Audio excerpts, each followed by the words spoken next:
It's go big or go home time as Matt and I make our bold predictions for the 2024 fantasy baseball season on today's action-packed episode of Locked On Fantasy Baseball. You are Locked On Fantasy Baseball, your daily fantasy baseball podcast. Part of the Locked On Podcast Network, your team every day.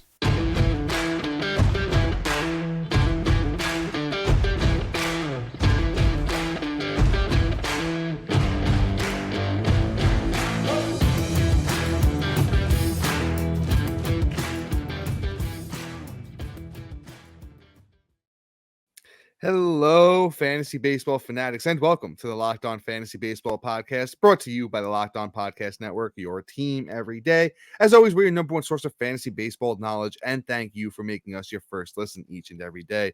I'm your host, Dominic Martino. You can find me on Twitter at DomMartinoFB. Here, as always, with my brother, my co-host, my partner in crime, Matthew Ane, and you can find him on Twitter at Matthew_Ane.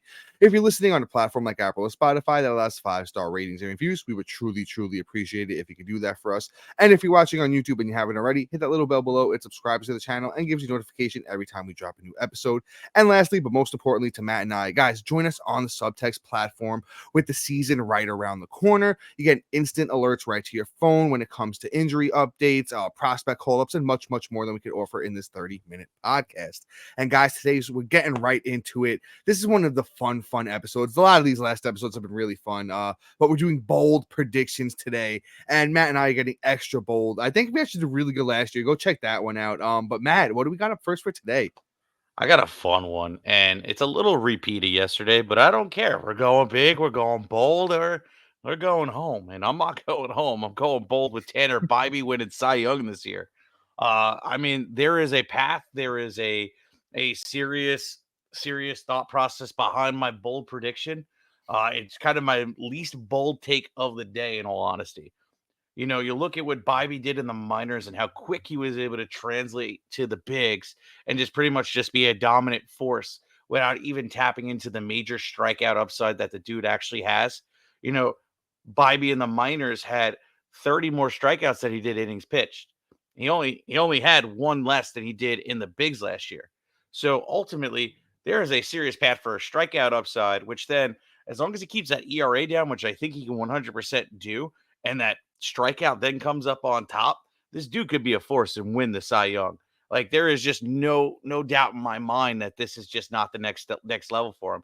You look at other guys that have done it, Shane McClanahan's and Shane Bieber in his prime, guys that came up, they were an instant force, were able to handle the bigs, continue what they did in the minors, and then take that step forward in their full season of year two. Bro, forget about it. Like, there is a Cy Young coming, and I think it's this year for Bybee. No question. Matt, I love it. Starting off, bringing the heat. I love Bybee. And with Cole going down, I mean, just kind of, takes another guy out of the way for Bybee. I really love the bold take, and I just think this episode's going to be so much fun already. Off to an awesome start. Let's move on to my next guy. Somebody that we've also talked about a bit, so far this off season, but for good reason. It's Bobby Miller, and my bold prediction is that Bobby Miller is going to be the best starting pitcher on the Los Angeles Dodgers. And last year made a similar prediction with a guy named Jeffrey Springs, and honestly, I think if he stayed healthy, would have been a great chance that he would have finished as the best pitcher on the Rays. But with Bobby Miller, we've talked about it. It's 4+ pitches, can be well over a K per 9 in my prediction. I think he's going to have a very low 3s ERA, maybe even a sub-3 ERA in a great scenario. And the control was great last year for the young Bobby Miller. So I think he takes a step forward in every single direction. And, it gives me a reason to talk about, the real opening day, the couple of games. Yamamoto looked pretty bad. Glasnow did not look great. Dodgers, split the series with the Padres there. So you know what? Somebody's got to step up and be the ace of this team. And I don't see any reason why it can't be the young Bobby Miller. Yeah, dude, I love the take. And also, too, like, I'm kind of right behind you. I've been slowly creeping up. I wasn't as high on Bobby Miller to start off the season. But as I got more deeper into him, I'm all about it. The dude's actually got 6 pitches. He really has mastered 4. And the craziest part is we don't really go too deep into like serious statistics, but like his whiff rate on like three of his pitches, I believe it's his changeup, his curveball, and his slider, if I'm not mistaken, have Yes, sir. 39% whiff rates, which is, if you don't know what whiff is, it's as simply as it goes. You whiff, you It's miss, you miss the ball completely. And that is ridiculous. 39% on that on I mean, yes, it's 80 innings or something that Bobby Miller threw last year, but just that alone, even in that sample size, that's ridiculous. Bobby Miller has all the potential in the world. I think that an average good pitcher like Cole, I think his best pitch is maybe 25% to 27% in the whiff category. So even if he comes down to earth and he's around that aspect, there's a strong potential of Bobby Miller just taking that real step forward and being the best pitcher on the Dodgers. So I love that take. We're gonna move on. Another pitcher. I mean, might as well just call it pitcher corner here. Um, I got Tristan McKenzie here, and this is a different one. I'm not calling for Cy Young this year, but what I am calling for is for him to stay healthy this season, and not only stay healthy, but to be a full blown ace. Obviously you're getting Tristan McKenzie, outside of the top 100, and he's coming at a real value, but you got to really think about all the tangibles that Tristan McKenzie has, right? Big body guy, skinny, but throws gas, has great pitches, great control, and just honestly, he's on he's on the Guardians. Guardians just, poop out uh poop out starting pitchers like after eating White Castle. Like it's just one of those things. Like one and two just go hand in hand. So like, I'm hitting the bowl and I'm hitting the mound with the Guardians. So like let's go.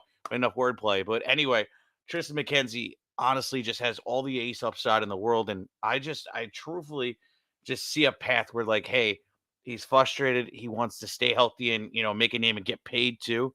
So like, contracts I think is what next year, if I'm not mistaken. So he's going to want to start becoming a staple, figuring it out. And I think this year's the year. My big boy is finally going to go for a whole 180 innings this year. Yeah, Matt, I'm right behind you. We talked about McKenzie on Must Draft Pitchers episode. That was one of the guys I was saying that you have to draft. You hit, all the bells and whistles on him. Don't really have too much to add, except I believe too. I'm a firm believer he's, going. His ADP is super low at the moment, probably creeping up with all of these injuries. But right now, 61st starting pitcher, pick 209 for McKenzie. You gotta love it there. Gonna sneak one more guy in here. Let's talk about Cole Reagans. I didn't really get to talk about him as much as I wanted to on yesterday's episode, so I'll give him a little bit more of a due diligence here. Once again, a guy that goes over in the trade from the Rangers to the Kansas City Royals last year. Royals helped him unlock that next level. Getting that, fastball velocity up well over 100.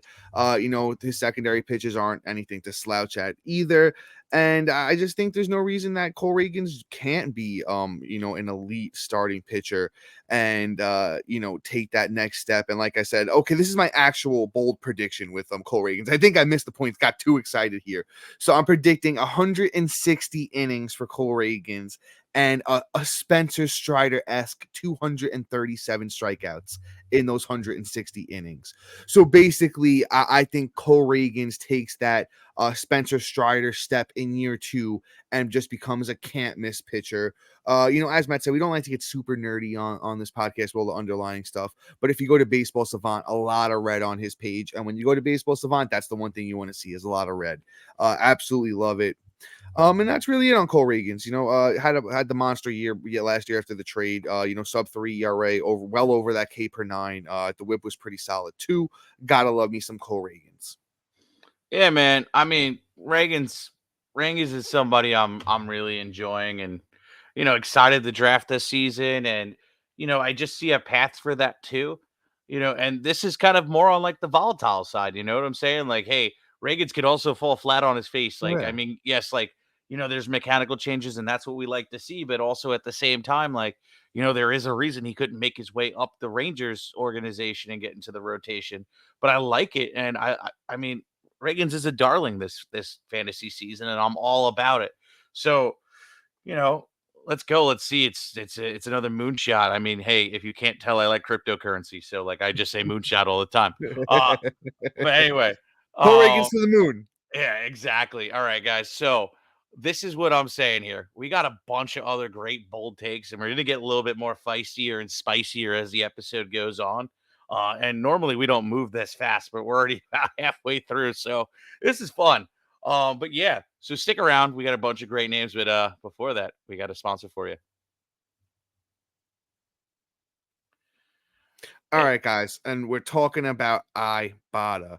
Ibotta is a free app that gives you the most cash back every time you shop on hundreds of items from groceries to beauty supplies to toys. So you can make sure you're beating inflation no matter what you're purchasing. The average Ibotta user earns $145 per year. That could cover the cost of an entire shopping trip, buy that flight you've been eyeing, that game you've been dying to go to, or that fancy dinner you've been craving. Other apps give you the points that don't amount to too much, but with Ibotta, just add your offers in the app, upload your receipt, and get real cash that you can cash out to your bank account, PayPal, or even gift cards. Join the over 50 million savers and earn cash back every time you shop from over 2,700 brands and retailers, including Lowe's, Macy's, Sephora, Best Buy, and more. Right now, Ibotta is offering our listeners $5 just for trying Ibotta using the code LOCKEDONMLB. When you register, just go to the App Store or Google Play Store and download the free Ibotta app to start earning cash back. Use the code LOCKEDONMLB. That's IBOTTA in the Google Play or App Store and use the code LOCKEDONMLB. And guys, say goodbye to all of those busted brackets because FanDuel lets you bet on every game of the tourney, whether it's getting on that big upset on that one seed or when it's time to go dancing on America's #1 sportsbook right now. New customers get $200 in bonus bets if your first bet of $5 wins. That's $200 to use on point spreads, money lines. You can even pick who's going to win it all. Just visit fanduel.com/locked on and bet on college hoops until they cut down the nets.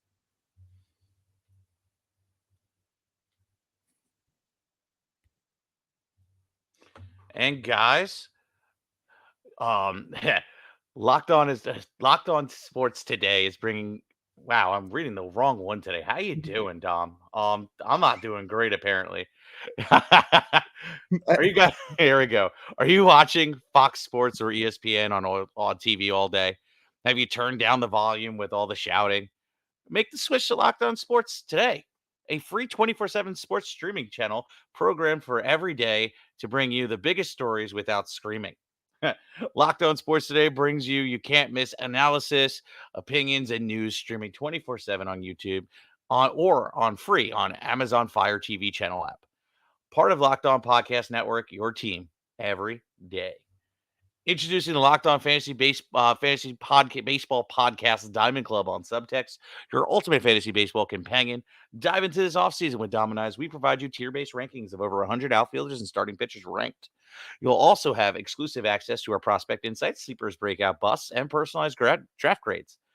When you have the burning questions, we've got the answers. And as the season unfolds, which is next week, rely on our dynamic content and get real-time alerts right to your phone, including waiver wire rankings, instant call-up notifications, injury reactions, and a whole lot more. Stay ahead of those fantasy leagues by joining the Diamond Club on Subtext, where your path to victory begins. Subscribe now and elevate that fantasy baseball experience today. And with the biggest draft week around the corner, well, not weekend, you don't want to miss out and get those rankings. It's 2 weeks free and might as well check it out. Get our rankings, give us a shot. And also, we'll give you a draft grade. So come on through, see what we're about. And you won't want to miss out on all those prospect call alerts. So, yeah. All right. So let's get into it. Let's move on. And since we did a whole bunch of self-promoting, it's time to really get into something else here. And we're going to talk about Mr. Zack Eflin. And if you're new to the show, you don't know where I'm going with this, but hold on. Uh-oh, there's the big sip of the haterade, guys. If you're not on YouTube, you missed it. Go check it out. Matt's got the haterade ready to go. Oh, man, that was tasty. So here's the thing. Zack Eflin's returning to the mean. He's returning to him old self. He is going to take a duty. So Zack Eflin, for some reason, decided to actually live up to his, normal FIP that he performs almost every year in the 3.5, 3.68. If you don't know what FIP is, fielding independent pitching, and it's really just a storyline of, what you would do if you had an average defense behind you, right? But Zack Eflin has only managed, besides last year, to finish under a 4 ERA once in his career. And he's been in the league since 2016. I don't foresee a world where this is just, you know, a a new trend. I mean, I understand, with pitching, I say this all the time. I believe in the late age breakout. He's only 29. He's going to be 30 this year. But there's a difference, though. Usually, when I say this, guys haven't been around since they're 22 years old and have nearly, you know, 8 years worth of experience. I'm talking guys that have been in the league for like 3, 4 years, because usually pitchers take a little bit more time to develop, coming up at like 25, 26 years old. And, they're a little bit of a project. Eflin, bro, you've had 8 years. I think this is a one-hit wonder. So for me, when he's being drafted as like, a top 30 pitcher based off of ADP, like, bro, no way. I'm keeping hands off. And I promise you he's gonna flop. It's gonna be that 4 ERA. And I guarantee you're gonna be like, Matt, you're wrong. You're wrong, right? The whole first half of the season. And guess what? That second half is gonna be so disappointing. So all season long, I'm going to be saying sell high, sell high, sell high. Because when the stock rock bottoms like the Great Depression in 1920, you're going to want to sell all the way. And it's not a moonshot, it's an absolute apocalypse. So buy Zack Eflin. That was awesome. I really enjoyed that take. It was very good. Not necessarily that I agree with all of it, but the way you presented your case was awesome and very enjoyable. The one thing that I'll say is, just to kind of, to combat the argument here and not agree with everything that you say, is that the Rays have been very good with starting pitching, kind of figuring out what they need to do to produce better results. And if you kind of look, Eflin did make a big change in 2022. In the past, he was very fastball dominant, really didn't mix in a lot of the secondary pitches that he does have in his repertoire. And then got down from 54% on that fastball in 2022 to last year. He was 38 on the fastball, mixed in that curve and that cutter a bit more, and even threw the changeup and slider a little bit as well. So kind of do like, the reason that the results, were a little bit different for Eflin this year. But as you said, there's a lot of proof in the pudding already in his career. So I do see where you are coming from with your take there.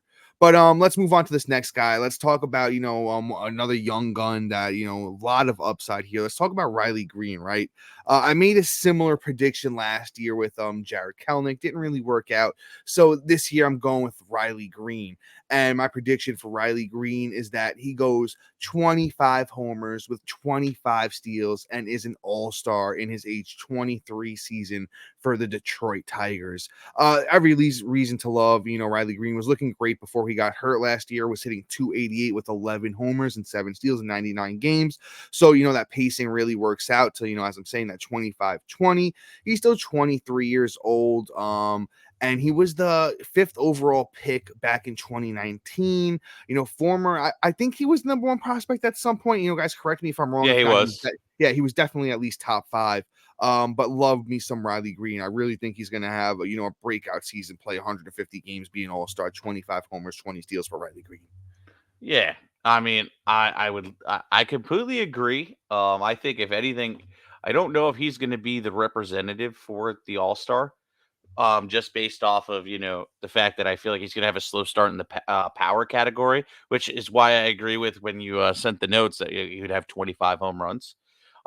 It's just because he's going to have a slow start coming off the TJ, but he's going to be the best player on the Tigers lineup by the end of the year. It's just going to be a slow start. It's going to be, one of those things where, he might not get going until the middle to late May, but once he does, it's going to be an absolute outrageous performance. I mean, he might hit 3 home runs from here to like May 27th, and then May 28th kicks in, and then he hits another 22 home runs, which that's a nice pace to the end of the season. So, Riley Green definitely has that potential. Big body dude. So, like, I'm all about it.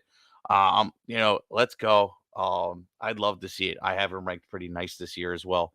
Riley Green is fantastic. But before we get into it, and we got another take coming up with a whole bunch of names that you're going to want to not miss. We have one last ad for you, and then I promise it's just street baseball for the last 10 minutes. Guys, and we're talking Amazon Fire TV. Fire TV is your destination for sports, from live TV to games to in-depth highlights and analysis. Fire TV offers amazing viewing experiences with smart TVs, as well as the Fire TV stick that you can plug into your existing TV that provides access to millions of movies, TV shows, as well as free and live TV. Whether it's for opening weekends with baseball, at the college basketball tournament, you're going to want to have a Fire TV. Fire TV recently created Fire TV channels to deliver a constant supply of the latest videos from your favorite sports brands, all for free. That includes all of us here at Locked On and most of the big pro leagues as well, from college conferences and all those Fire TV channels that let you dive into the games, analysis, highlights, and more to keep up to date in all of the latest in the world of sports, including March Madness, NBA, and a lot more. Not to mention great news, entertainment, gaming, travel, cooking videos as well. Check out Fire TV channels on Fire TV and Alexa devices. If you haven't checked out Fire TV channels, you definitely should. You guys got to trust me on this one. To learn more, visit amazon.com/lockedonfiretv.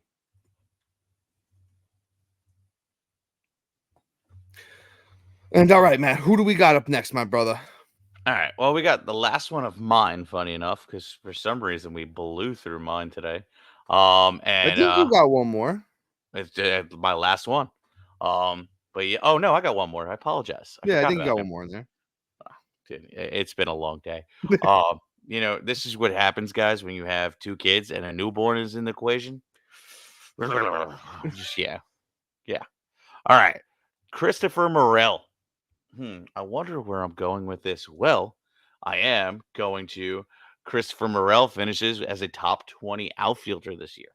And quite honestly, I don't think this is too far out of the realm of possibilities. Christopher Morell is probably one of my favorite guys, and honestly, he has a lot of power secretly. I mean, I think he's somebody that could really just do his thing. Like, I mean, here we're gonna pull up what he did last year, and he had what 26 home runs and 388 at bats. Like, that's 107 games. There's still 53 more games left in the season. If not, wait, I'm sorry, 162 game 55. season. Yeah, 55 more games left in the season, and you're telling me he couldn't hit 40 home runs? I mean, there's totally a possibility for that. And I mean, he also just looked the part last year. I mean, the only thing we're probably gonna have to deal with is the low batting average. But I mean, like if he somehow figures it out and he could hit like 250, because like his minor league career is so all over the place in those terms. Like he had 1 year hitting 306, 1 year hitting 330, 1 year hitting 284, and then 220, 216, 223, 235, 230, and 247. Like, okay, I'm gonna settle for like 250, but with 40 bombs and the runs and ribbies on that team, I think are just gonna, the opportunities are gonna be there with them trying to get PCA up. I think is gonna come up. I just think they needed to figure out some things with his development. With Cody Bellinger returning, with Seiya Suzuki, just I think taking another year in the Cubs lineup. That team is actually like sneaky good, and like I think Morel is going to benefit from those guys being around him. So I think 90 to 100 is 100% possible. I think 40 bombs is in the realm of possibilities, but the dude just doesn't steal bases and doesn't hit really for average. So anywhere from No, 240 to he 250, actually does steal bases. He's actually fast. really, because he only had about, I think his highest, uh, He had six in the 107 games last year, which isn't oh, bad. 6 in 107 games. That's not a lot. Yeah, but he can steal 15 in a season. I mean, 15's nice. He chips it in, but like that's not like saying, okay, he's like a true 4 category stolen base guy. I Yeah, mean, chips in. I'm not like the fastest or skinniest person to say the least, but the size of the freaking bases these days, I mean, I could still 15 stolen bases in the MLB. It's just, forget about it. Put Big Poppy back in the league, he could steal 15. It's just that it just it is what it is. But anyway, Christopher Morel, I think honestly is just going to be really, really beneficial. He's cheap as hell. So like draft him because drafts are still going on. If he's on your waiver wires for some strange reason, pick him up. And I promise you, top 20 outfielder this year. I'm fully on board. Now, I really think you're selling him a little bit short on the speed there too. He's actually in the 82nd percentile of sprint speed. So I think if they let him go for a full season, I don't even think 20 is out of the question. He's stolen 20 in the minors before. He's gotten to 18 in the minors one season as well. And he actually stole 23 bases in 61 games. I mean, it's all the way back in 2017, but with the sprint speed being what it is, I don't see why he couldn't run a little bit more. I really love Morell, and I love the take as well. But let's keep things pushing here for the sake of trying to squeeze all these last guys in. Well, not my last one, but this one I think is my boldest prediction. I have the boy Wyatt Langford finishing as a higher asset than Evan Carter. And I know that's bold. I know Evan Carter came up last year and performed, but I'm buying it. I'm buying into the hype, man. I'm all aboard the Wyatt Langford train, and I really think he can do it. He's having a monster spring training. He's done nothing but rake his whole career. The last time I checked, Roster Resource had him hitting 4th in this lineup. I don't know if that's going to stand true. I don't think it does, but hey, Roster Resources, usually pretty spot on. I'm trying to see if they still have him hitting 4th here, if my computer wants to work with me. But I do have the spring training stats pulled up, and let's talk about those. I think he's like the youngest person to hit 6 home runs in spring training. I think it was since Ryan Zimmerman 18 years ago or something like that. And there might have been somebody else in the middle there. But Freddie Freeman did it too. At 22. But 6 homers, 19 RBIs, hitting 388 Wyatt Langford through 17 games in spring training.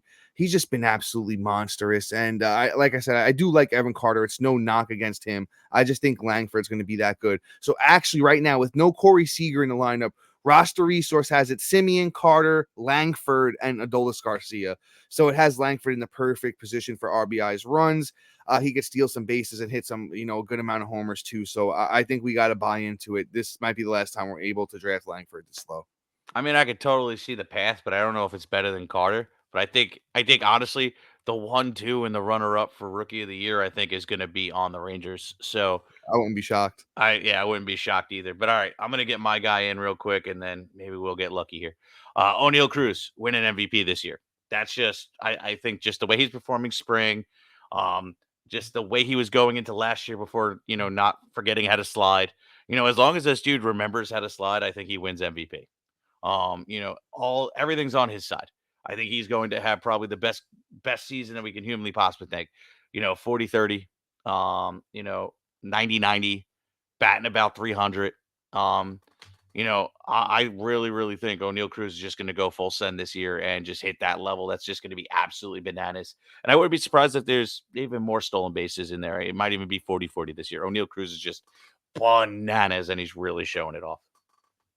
Yeah, Matt, love the take. He was on the My Guys episode yesterday as one of my Guys. I love it. I think he finishes second in the MVP because I just think Acuna. I don't see how Acuna doesn't go back to back unless he gets hurt. But I absolutely love the take. I'm gonna squeeze this last one in real quick. Let's talk about Eloy Jimenez. I have Eloy Jimenez staying healthy, and for him, I think healthy is 145 games, 45 homers, 100 RBIs, and he hits 300, and he's an all-star. So that's my take on Eloy. You can be like, Dom, he's already a little bit banged up. It's only a fucking contusion. He's supposed to be, fine. Not really too worried about him at the moment. But just look at Eloy's rookie season, right? 31 homers, 267 batting average.